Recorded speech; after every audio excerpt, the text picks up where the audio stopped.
সোমবার বিধানসভা নির্বাচনের ফলাফল ঘোষণার আগের দিন বিজেপি প্রার্থীরা বিভিন্ন মন্দিরে পুজো দিয়ে ঈশ্বরের কাছে প্রার্থনা করেন।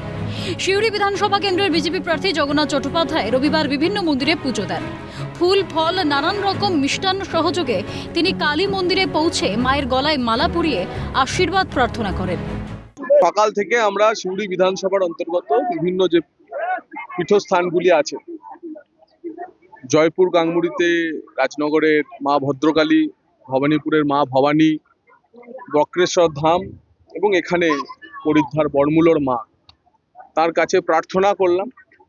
আমাদের সভ্য সমর্থকদের নিয়ে মায়ের কাছে আমরা আশীর্বাদ চাইলাম যে মা, যে পশ্চিমবঙ্গকে বাঁচানোর লড়াইতে আমরা আমাদের কার্যকর্তারা, অগণিত কার্যকর্তা পশ্চিমবঙ্গের ব্রতী হয়েছে, তাদেরকে আশীষ দাও, তাদেরকে আশীর্বাদ করো, পশ্চিমবঙ্গ থেকে পশ্চিমবঙ্গের পাপকে, পশ্চিমবঙ্গের আপদকে বিদায় করো।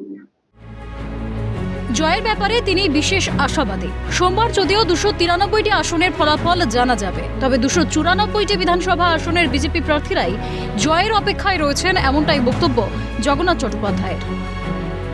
পর্যন্ত আমরা একসাথে লড়াই করছি। আজকে দেখেছেন যে পরিদ্ধার বড়মূল গ্রামেও কত কার্যকর্তা, কত মায়েরা, কত বোনেরা আমরা একসাথে এসেছি এই প্রার্থনা নিয়ে। আজকে শুধু আমি না, পশ্চিমবঙ্গের 294 জন প্রার্থী এই প্রার্থনা তাদের বিধানসভা ক্ষেত্রে করছে। বিধানসভা নির্বাচনের ফলাফল ঘোষণার ঠিক আগের দিন গোপীনাথ মন্দিরে পুজো দেন কাটোয়ার বিজেপি প্রার্থী কৃষ্ণ ঘোষ। ভোটের প্রচারাভিযানও তিনি এই মন্দিরে পুজো দিয়েই শুরু করেছিলেন। আরও অন্যান্য মন্দিরে পুজো দেওয়ার পরিকল্পনার ব্যাপারেও জানান তিনি।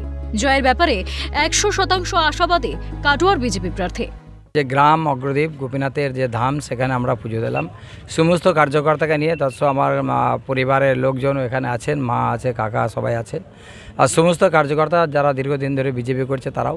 কেন সবাই জানে যে আমরা আগামীকাল 4 মে ভারতীয় জনতা পার্টির সঙ্গে সরকার গঠনও হবে।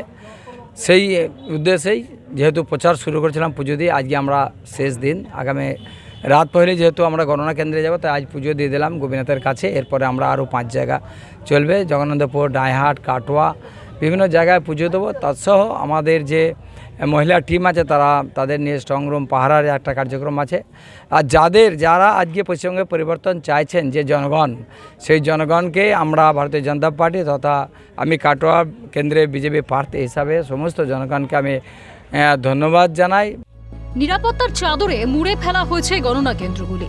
কোন প্রার্থীর কি ভাগ্য নির্ধারণ করেছে জনতা, রাত পেরোলেই তা জানা যাবে।